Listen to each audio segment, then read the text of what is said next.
हमारी सरकार का 1 साल का कार्यकाल पूरा होने के बाद हमारी सरकार ने एक कार्यक्रम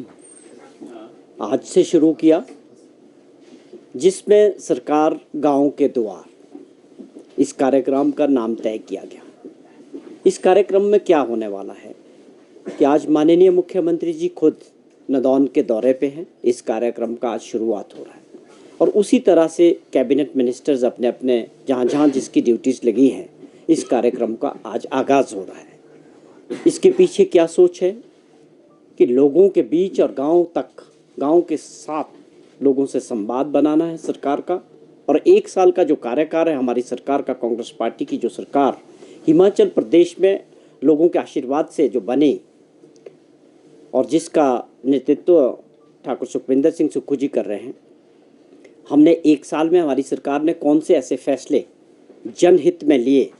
और हमारी प्रदेश का सरकार का 1 साल का जो कार्यकाल रहा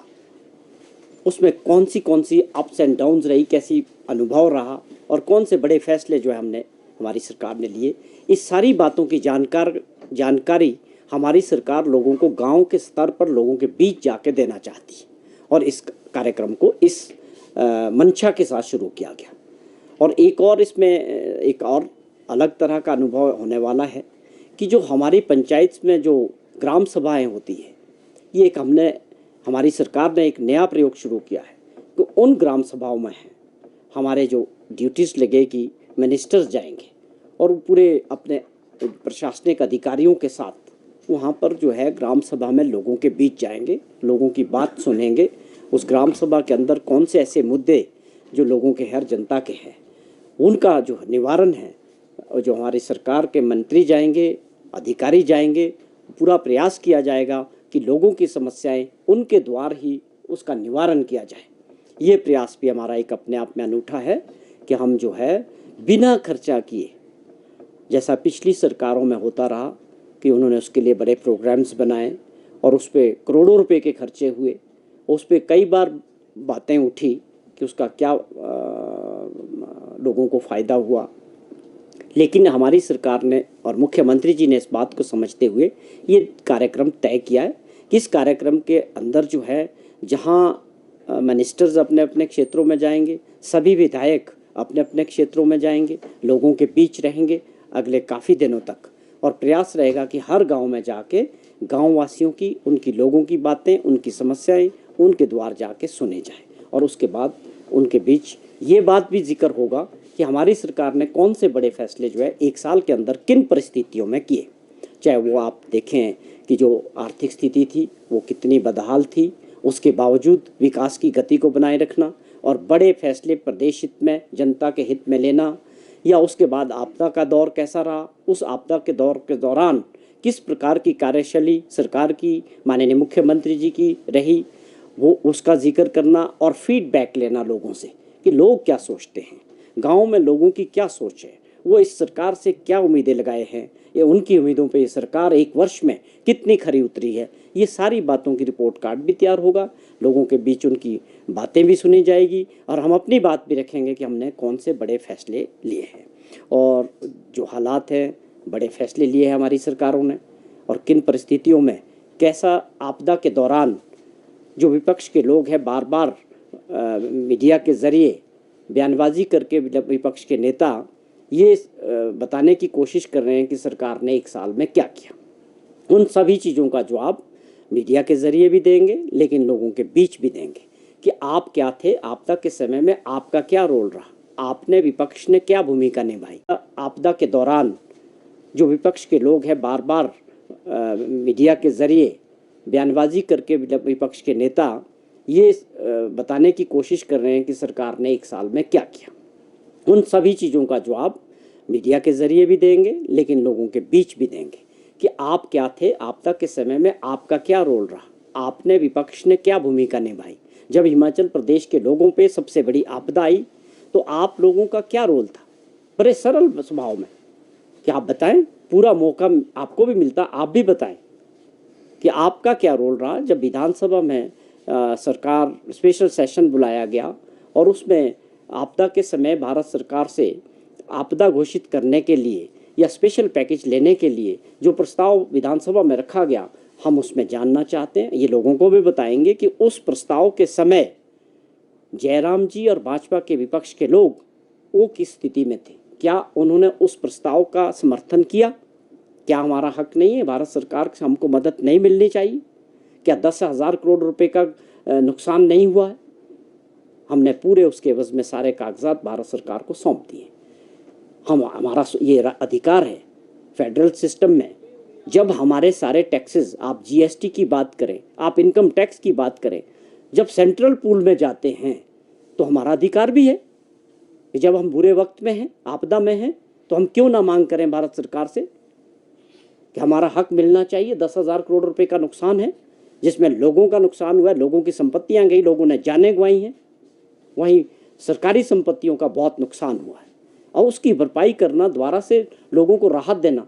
ये हमारी जिम्मेवारी है। और उस जिम्मेवारी में भारत सरकार का रोल बड़ा तय है। फेडरल सिस्टम में हमको जो मिलना चाहिए, जो हमारा हक बनता है, हिमाचल प्रदेश के लोगों का जो हक है, उसकी लड़ाई माननीय मुख्यमंत्री जी ने इसका जिक्र किया है कि हम इस लड़ाई को लोगों के बीच ले जाएंगे और वहाँ सच बताएंगे कि सच्चाई क्या है, क्या हमको मिला और क्या हमको मिलना चाहिए था। या उस सारी लड़ाई में जो भाजपा के विपक्ष के नेता हैं या इनकी पूरी पार्टी है, इनका क्या रोल रहा, इन्होंने क्या समर्थन किया, या जो लोग चुन के गए हैं member of parliaments Himachal Pradesh से भाजपा के या राज्यसभा में, उन्होंने किस प्रकार से इस आपदा के समय में उनका क्या रोल रहा। क्या उन्होंने देश के प्रधानमंत्री जी से, भारत सरकार से इस मुद्दे को उठाया कि आज हिमाचल प्रदेश बुरे दौर से है, हमारी मदद होनी चाहिए? क्या पार्लियामेंट का सेशन हुआ, क्या उनमें इस बात को उठाया या नहीं उठाया? उनको भी ये बताने का मौका मिलेगा, वो भी अपनी स्थिति स्पष्ट करें कि इस पूरी आपदा के समय में भाजपा के सभी नेता और पार्टी का क्या रोल रहा। तो ये इन सारी बातों का चर्चा गाँव तक लोगों के बीच होगी, ये निश्चित है। जब हमारे लोग, हमारे पार्टी के लोग, हमारे सरकार के मिनिस्टर्स, एमएलएज सब लोगों के बीच जाएंगे, अगले कुछ दिनों तक ये पूरी सरकार और पार्टी लोगों के बीच और गाँव में लोगों के बीच काम करेगी, अपनी पूरी उपलब्धियों को, अपनी पूरी जो वास्तविक स्थिति है। एक ऐसा समय है, मुख्यमंत्री जी का सोचना भी है कि हमको अपनी सारी स्थिति प्रदेश के लोगों के सामने सच्चाई और ईमानदारी के साथ रखनी चाहिए। हमारी सरकार का बिल्कुल स्पष्ट है इस बात में जो कार्यशैली है। आप इसको आर्थिक स्थिति की बात करें कि किस तरह की थी जब हमारी सरकार बनी, खजाना की क्या हालत थी, या हम पे बोझ कितना था, लाइबिलिटीज़ कितनी थी, ये लोगों को जानने का पूरा अधिकार है और उनको जानना चाहिए। हम इस बात को छुपाना नहीं चाहते हैं, बार बार इसका जिक्र इसलिए करते हैं कि हमारे प्रदेश के लोगों का ये अधिकार है कि हमारी प्रदेश की आर्थिक स्थिति क्या है और उस आर्थिक स्थिति को इस दशा में लाने का किसका क्या रोल रहा, उनको ये जानने का अधिकार है कि पिछले 5 वर्षों में जो सरकार रही भाजपा की हिमाचल प्रदेश में, उसमें कौन से फैसले लिए कि प्रदेश की आर्थिक स्थिति को सुधारने के लिए, वो बताना चाहिए उस वक्त के लोगों को। खास तौर पे माननीय पूर्व मुख्यमंत्री ठाकुर जयराम जी को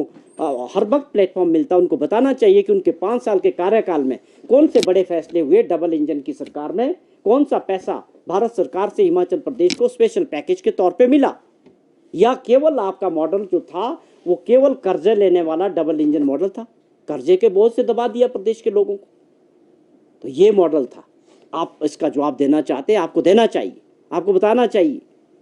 मैं तो ये कहता हूँ सीधे तौर पे कि जितनी अव्यवस्था हो सकती थी, जितना फाइनेंशियल मिसमैनेजमेंट हो सकता था 5 सालों में, जयराम जी ने वो किया है। मुझे लगता है उन्होंने ध्यान ही नहीं दिया इस तरफ कि हमें अपनी आर्थिक स्थिति को सुधारना चाहिए, हमें कुछ ऐसे फैसले लेने चाहिए जिससे हमारी अर्थव्यवस्था में सुधार आए और इस कर्जे के बोझ से हम बाहर निकले। ये बड़ा दुर्भाग्यपूर्ण रहा, हमें अच्छा नहीं लगता इस तरह की बात करना, लेकिन मैं सच्चाई और ईमानदारी के साथ इस बात को कह सकता हूं कि पिछली सरकार ने इस तरफ बिल्कुल ध्यान नहीं दिया। सिर्फ उनका डबल इंजन था, कर्जा मिलता रहा, कर्जे पे कोई बंदिश नहीं थी। आप देखिए 21 में उनको 14,500 करोड़ रुपए के कर्जे लेने की जहां पर इजाज़त थी, आज ओपीएस बहाल करने के बाद हमारी सरकार को वो इजाज़त 6600 करोड़ रुपए लाई। आप समझिए कि किस में मुख्यमंत्री जयराम जी की ठाकुर 14,500 करोड़ रुपए का कर्जा ले सकते थे, उन्होंने लिया। लेकिन जैसी सरकार बदली, उस कर्जे की जो लेने की जो सीमा थी वो घटाकर 6600 करोड़ कर दी। उसी प्रकार वर्ल्ड बैंक से जो या एशियन बैंक्स, ब्रिक बैंक्स, जो भी हमारी फॉरेन एड से संबंधित जितनी भी स्कीमें होती है उसकी भी कैपिंग कर दी कि 2700 करोड़ रुपया आप केवल 3 साल में ले सकते हैं।